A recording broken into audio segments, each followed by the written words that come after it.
أعوذ بالله من الشيطان الرجيم بسم الله الرحمن الرحيم السلام عليكم ورحمة الله وبركاته. بسم الله والحمد لله والصلاة والسلام على رسول الله وعلى آله وصحبه ومن والاه وبعد. فقال الله تبارك وتعالى إن هذا لهو القصص الحق.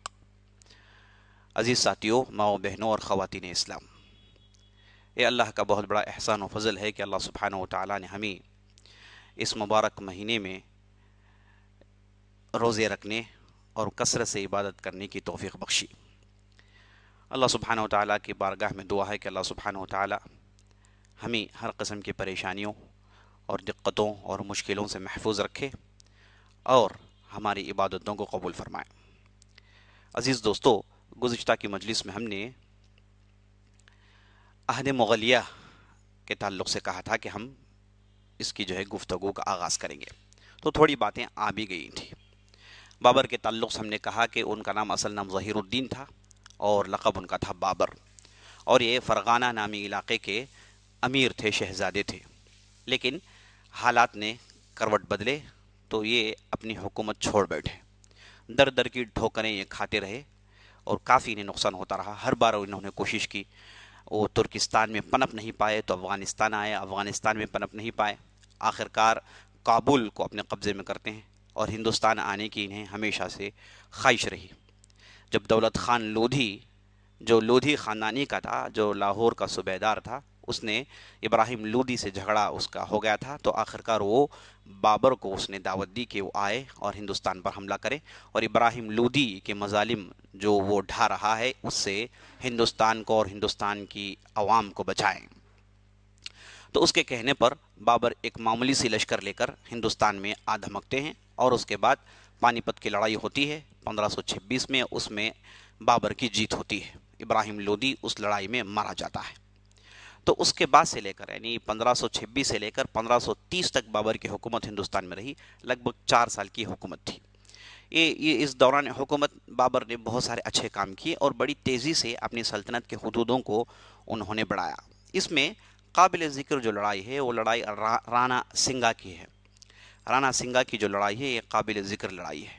یہ 1529 میں پیش آئی، 1529 میں لڑائی پیش آئی، اور یہ لڑائی میں رانا سنگا اصل میں راجپوت تھا، جو لودھی دور میں اسے کافی طاقت ملی، اور آس پاس کے بہت سارے راجپوت بادشاہ راجہ اس کے ساتھ جمع ہو گئے تو اس کی طاقت کافی بڑھ گئی تھی، اور بابر کو معلوم ہوا کہ اگر رانا سنگا یہ راستے میں روڑے ڈالتا رہا تو بابر اپنی مقصد میں کامیابی حاصل نہیں کر سکتا۔ تو وہ مقصد میں کامیابی حاصل کرنا ہے تو رانا سنگا کو راستے سے ہٹانا ہے۔ تو رانا سنگا کو ہٹانے کے لیے بابر نے ایک لشکر کی تیاری کی،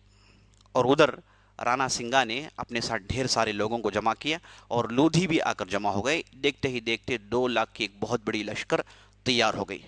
اور بابر جن کے پاس معمولی لوگ تھے، معمولی تعداد لے کر لڑنے کے لیے آگے بڑھے۔ تو یہ لڑائی شروع ہوئی تو بابر نے دیکھا کہ پہلے ہراول جو دستہ بابر کا تھا اسے بھیجا گیا تو بڑی آسانی سے یہ لشکر نے مار دیا۔ تو جتنے بھی دستے گئے سب مار کھا کے واپس آئے، تو بابر پریشان ہو گئے، اور ساتھ جو بھی تھے انہوں نے کہا کہ بہتر یہی ہے کہ ہم آگے بڑھ کے پنجاب چلے جائیں، فی الحال کے لیے ہندوستان کی جو حکمرانی کی جو خواب ہے ہماری اسے ہم چھوڑ دیں، آگے پنجاب چلے جائیں، پھر سنبھل کر ٹہر کر تیاری کر کے پھر واپس آئیں گے۔ لیکن بابر نے، ان کے خاص لوگوں نے یہی رائے دی، لیکن بابر پیچھے ہٹنے والے نہیں تھے۔ انہوں نے کہا کہ یہ ہرگز ہونے والا نہیں ہے، ہم کو یہ لڑائی لڑنی ہے۔ یہ کہہ کے انہوں نے بڑی ہی جوش اور ولولہ انگیز ایک تقریر کی، اور تقریر سننے کے بعد پورے لشکر میں گویا کہ روح پھونک دی گئی، اور پورے اٹھ کر کھڑے ہو گئے، اور سب نعرے بلند کرتے ہوئے میدان میں مرنے کا وعدہ کرتے ہوئے میدان میں اترتے ہیں۔ تو ایک بہت ہی فیصلہ کن معرکہ ہوتا ہے۔ یہ ایسی لڑائی تھی جسے ظاہری طور پر آپ دیکھیں گے تو بابر بڑی آسانی سے پیس دیے جائیں گے، اور ان کے لوگ ہیں وہ بڑی آسانی سے پیس دیے جائیں گے، لیکن یہ بھیانک لڑائی کے بعد بابر نے اس لڑائی کو جیت لی۔ کہا جاتا ہے کہ اس لڑائی سے پہلے بابر کے پاس بعض بری عادتیں تھیں، اس میں کبھی کبھار شراب پینا اور دوسری قسم کی بری عادتیں تھیں، جو غیر شرعی عادتیں آپ کہہ سکتے ہیں، جو خفیف تھی، بالکل کم تھی۔ تو بابر نے ان تمام چیزوں سے توبہ کیا اور اللہ سے دعا کی، کہا کہ میں آئندہ ایسے چیزوں کی طرف بھٹکوں گا بھی نہیں اگر تو نے مجھے اس لڑائی میں جیت دے دی تو ایسی دعائیں کرنے کے بعد، اور ساتھ جتنے بھی تھے سب دعائیں کرتے ہیں، دعا کر کے جب میدان میں اترتے ہیں تو اللہ انہیں اس لڑائی میں جیت دے دیتا ہے، اور 1529 کی لڑائی میں بابر جیتنے کے ساتھ ہی بابر کے لیے ہندوستان کے دروازے کھل جاتے ہیں۔ اور جب راجپوتوں کی حکومت تھی تو انہوں نے ان کے ماتحت جو مسلمان تھے ان پر انہوں نے ظلم کیے، اور خاص طور پر مسجدوں اور خانقاہوں کو انہوں نے ٹارگٹ بنایا، مسجدوں کو ڈھائے گئے اور مسجدوں کو نقصان پہنچایا گیا۔ جب بابر نے اس علاقے کو فتح کر کے آگے بڑھے، مالوا کے دوسرے علاقے جہاں جندیری اور اس کے بعد رنتھمبوڑ ایسے علاقے میں جب پہنچے تو وہاں دیکھا کہ مسجدوں کے ساتھ انتہائی بدسلوکی کی گئی ہے، مسجدوں میں گاؤں کو جو ہے چھوڑ دیا گیا ہے، اور اس کا جو فضلہ جو گوبر تھا اسے لے کر دیواروں میں لگایا گیا ہے، یعنی مسجد کے ساتھ انتہائی بدترین سلوک ہوا، اور قرآن کے ساتھ بھی بدترین سلوک ہوا تھا۔ تو بابر نے فوراً حکم دیا کہ ان تمام چیزوں کو صاف کر دیا جائے، اور پورے چیزوں کو صاف کرنے کے بعد دوبارہ وہاں پر اچھے انداز سے نمازیں قائم ہوئی، اور اس کے بعد پھر بابر نے اپنی بات کو آگے بڑھایا، اور دیکھتے ہی دیکھتے بہت سارے علاقے جو چھوٹے چھوٹے قلعے تھے سب کو بابر نے فتح کر لی۔ تو بابر 1530 میں وفات پا جاتے ہیں، اور جو بابر جو تھے یہ صاحب سیف اور صاحب قلم، یعنی تلوار اور قلم دونوں کا استعمال جانتے تھے۔ یہ عام طور پر ایسا ہوتا نہیں ہے، بابر اس اعتبار سے بڑے ہی انوکھے آدمی ہیں، یہ جہاں تلوار کا استعمال جانتے تھے وہاں یہ قلم کا بھی استعمال جانتے تھے، اور تلوار کی بات بہادری کی بات آئی تو بابر ایک ایسے جفاکش ایسے بہادر آدمی تھے کہ یہ گھڑ سواری کے غیر معمولی ماہر تھے، اور گھڑ سواری میں بیٹھ کر بڑی تیزی سے چھلانگ لگا کر اڑنا، اور اپنے دونوں بغلوں میں دونوں ہاتھوں میں دو مضبوط سپہ سالاروں کو دبوچ کر لے کر اڑنا، یہ ان کے لیے بہت آسان کام تھا، تلوار چلانا ان کے لیے بہت ہی آسان کام تھا، اور پیروں میں چپل کے بغیر کئی میل تک پہاڑیوں میں چلنا یہ ان کے لیے آسان تھا، یعنی زندگی میں ہر تکلیف انہوں نے جھیلی تھی تو جسم ان کا کافی مضبوط تھا، اور تلوار چلانا اور یہ جو سپہ سالاری ہے اس میں کافی بہت آگے تھے، اور اسی کے ساتھ ساتھ قلم چلانا بھی جانتے تھے، یعنی فارسی اور ترکی کے ایک منجھے شاعر تھے، ان کے کئی اشعار آج بھی موجود ہیں، فارسی اور ترکی زبان کے یہ بہترین شاعر گزرے ہیں، اور یہ شعر و شاعری لکھتے تھے اور اسے سننا پسند کرتے تھے۔ نہ کہ صرف بات یہاں ختم ہوتی ہے، قلم کا استعمال دیکھیے عزیز دوستو، انہوں نے ایک کتاب لکھی جس کا نام تھا تذکرہ بابری، جس میں خود اپنے سوانح عمری اپنی زندگی کو انہوں نے درج کیا کہ کیسے انہوں نے فتوحات کو آگے بڑھایا، کیسے انہوں نے جو ہے دنیا میں جو ہے ہندوستان کے اندر کیسے جو ہے رہے، اور ہندوستان میں کون سی چیزیں پسند آئی، ہندوستان کو کیسے ترقی کرنی چاہیے، بہت ساری باتیں انہوں نے اپنی اس کتاب میں درج کی ہیں، خود اس قلم کے جو ہے اس کتاب کے وہ خود کاتب تھے،